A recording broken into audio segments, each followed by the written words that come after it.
Today is a final day for me in this tragedy that you, Martise, caused for this family, the family of a young girl that you murdered.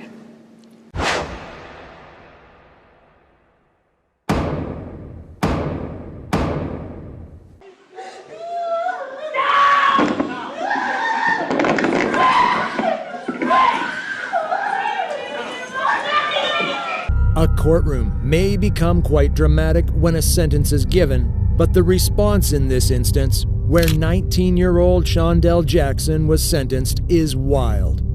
Jackson was found guilty of first-degree intentional killing and robbery of Nathan Potter, a 21-year-old University of Wisconsin-Milwaukee student.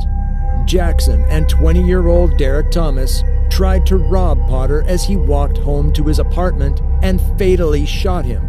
Potter was not carrying any cash. During the trial, Jackson showed no remorse or sorrow for the victim's death or his crime, and even smiled at the victim's family as he was led out of the courtroom. There's nothing that can be said to bring back our Nathan.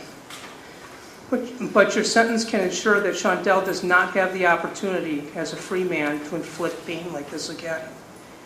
Is there such thing as pure evil? Jackson became aggressive after being sentenced to life in jail with no prospect of release, cursing the judge. As the television reporter stated, the police in the courtroom moved fast, as if they anticipated it, which they did because of the convicted killer's actions during his trial. Officers who used pepper spray on him had to detain him. Members of Jackson's relatives in the back of the courtroom began shouting obscenities at Potter's mother following the sentence, yelling, "I hate you all," and "God's the judge." Because I set everything up, it all went wrong on me. It just went downhill after everything happened. Me continues, telling her mom about Shannon Griffin's last few minutes of life. After learning about the next case, you'll be shocked to see how a nice, innocent-looking girl can become a criminal. Jennifer Mee earned international recognition in 2007 at the age of 15 when she suffered an uncontrolled case of the hiccups. The adolescent from St. Petersburg, Florida, went on morning programs throughout the country in an attempt to find a solution for her unexplained illness. Mee was hiccuping up to 50 times a minute, couldn't go to school, and couldn't eat anything except soft foods. She needed medication to sleep. They ceased 5 weeks later, and so did the attention. But Mee, then 19, was back in the news in 2010, this time accused with the first-degree murder in the death of a 22-year-old man she met online and led to an empty house where 2 of her companions robbed and murdered him. Shannon Griffin, who went to the abandoned house thinking Mee wanted to purchase marijuana, was shot 4 times and robbed of less than $50. The 22-year-old worked at a grocery store and was on vacation the week he was slain. Mee is just as guilty as the guy who fired the gun under Florida law, since she set him up. Prosecutors utilized police interviews and recorded a phone conversation between Mee and her mother, Rachel Robideau, as proof that she orchestrated the crime. During the phone conversation, she informed her mother that she had not pulled the trigger on the gun that killed Griffin, but that she had been charged with murder. Everything up, it all went wrong on me. It just went downhill after everything happened. Mee sobbed when she was sentenced to life in jail without the possibility of release in 2013. Her co-defendants, LaRon Rayford, and her lover at the time, Lamont Newton, were both convicted of first-degree murder. I would give my life for Austin. I loved him a lot. Is it justice to kill a baby just because he was crying? Yes, you heard that right. That's what Dylan Shoemaker did to his girlfriend's baby. One evening in March of last year, while Smith was at work, Dylan Shoemaker was the babysitter of choice for his girlfriend Ashley Smith. On March 19, 2013, at 8 p.m., Shoemaker contacted 911 to report that Austin Smith, a nearly 1-year-old boy, was unresponsive.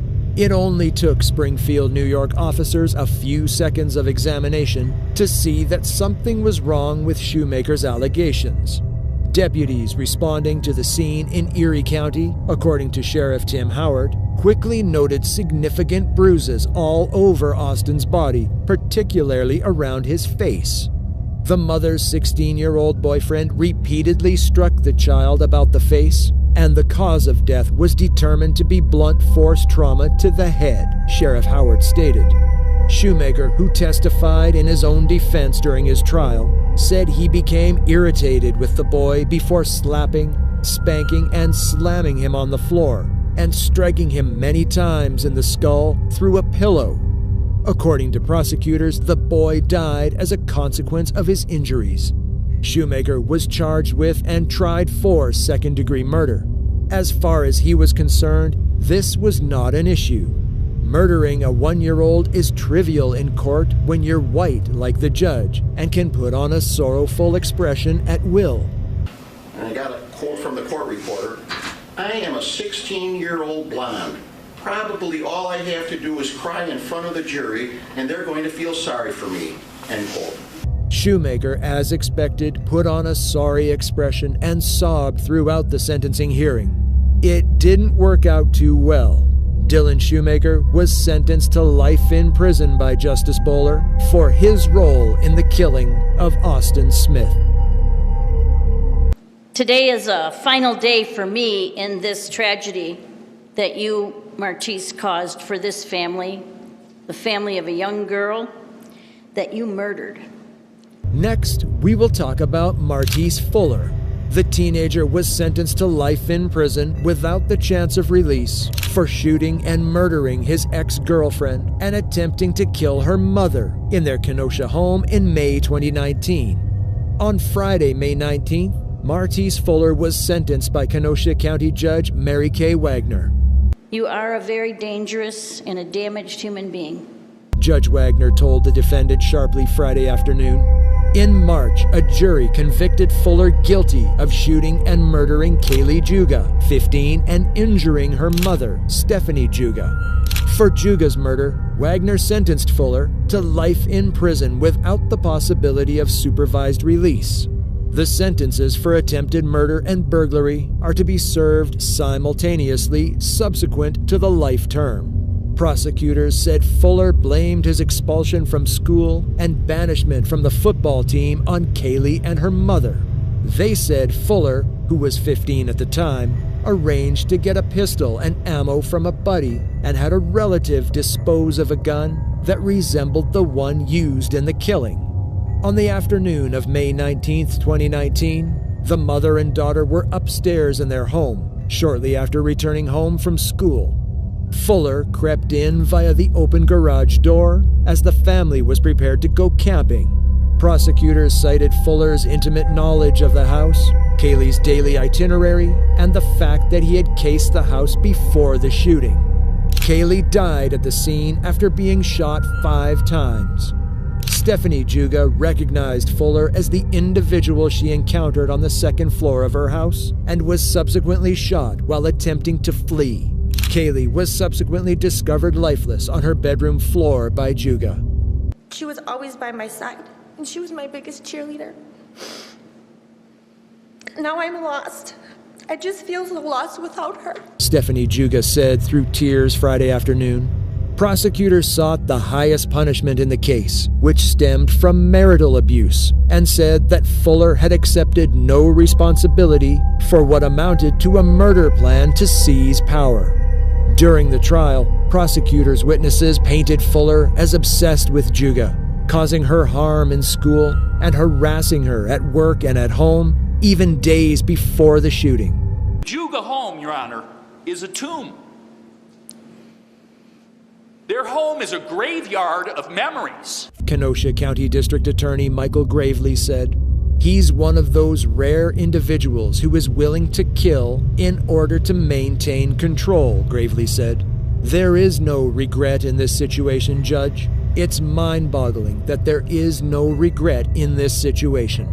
Carl Johnson, Fuller's legal counsel, requested the court allow Fuller to be freed in 25 to 30 years.